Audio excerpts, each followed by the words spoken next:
Hi, small business owners. It's Harpreet Singh from Western Law Firm. I'm really excited about our recent move. We recently moved our headquarters to Modesto, California. It's a big, vibrant market, and we are really excited to provide our clients and also our prospect clients the access to legal services and our expertise in different areas of either business law, real estate law, or estate planning. So with that, I will just move forward to our most important topic in real estate transaction, and you have heard it a lot about, but probably you don't have much info about that particular person. That particular person is your escrow holder, and because that's the most important person you have in your whole transaction. And first of all, escrow to held in an escrow, it's not required in California that you should have a escrow company taking care of your transaction. That's not the requirement. You can just give a piece of paper to a person, as I mentioned earlier in the videos, and that's considered transfer of title if there are different elements involved. So you don't need an escrow company to just handle that transaction. However, as you know, money is involved and various other things is going on, and now you have your conditions which you want to be met before you give this particular piece of document to the buyer, and buyer also want to make sure that buyer goes through the due diligence process, and also the financing is involved. So buyer also want to make sure that I'm not giving funds to seller because there is always an amount of distrust among strangers, because most of the time you are having these transactions with strange people, and so you just need that sense of security. So because of that, the state of California has developed escrow laws, which comes under financial code, and so that's applied to the escrow companies. So let's go through that. So what's basically an escrow? As escrow, it's simple.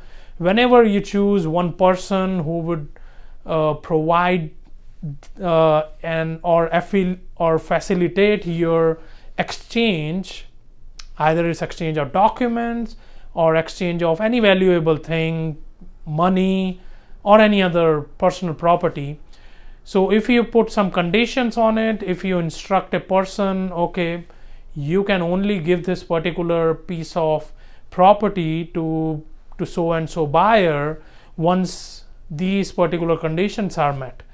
So the person who facilitates that and the person who is in the middle and providing those things and getting all those things from different parties and then distributing out those things at particular moment, that's your escrow holder, and that whole arrangement is called escrow.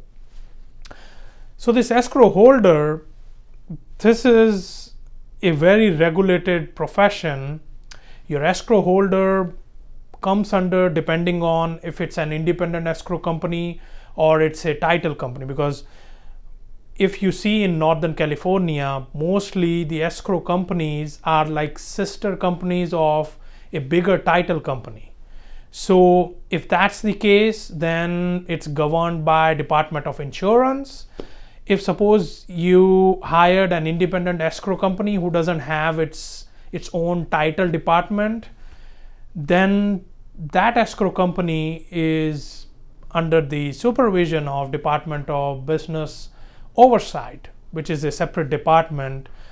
And so the independent escrow companies, they are highly regulated. You need the license and also meet all other requirements, either it's requirement of bonds, and it's a crime if you just conduct as a business as being an escrow holder without getting these licenses and fulfilling these requirements.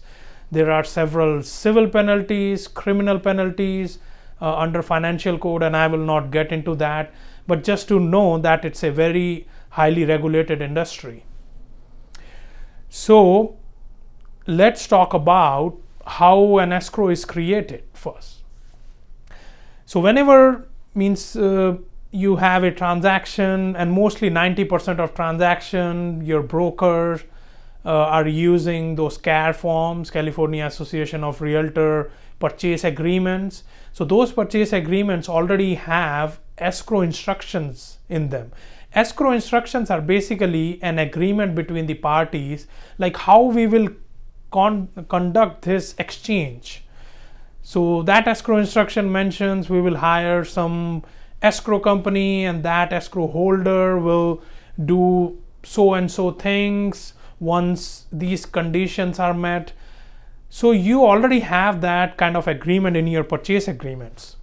So what basically happens, usually a buyer or seller just sends this purchase agreement to the escrow company, and then buyer makes the deposit.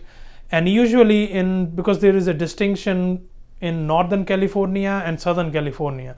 Northern California, mostly the escrow instructions in a real estate transaction, it's mostly signed at the end of, or like at near your closing.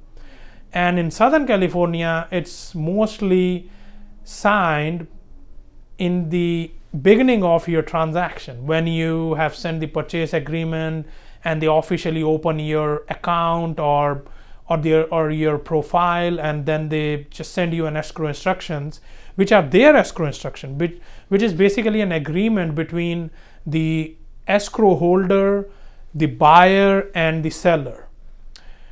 So those escrow instructions are really very important, because that's basically the agreement the escrow holder has to perform. So in such a way, the escrow is open, or an escrow is created.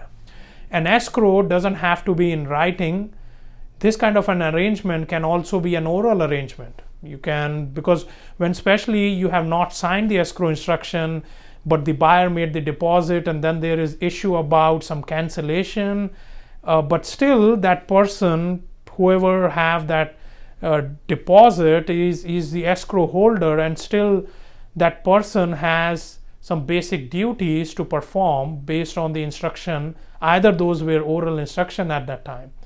So in the next video, I will discuss about the duties of the escrow holder, and at the end of closing, if there is issue, then what happens.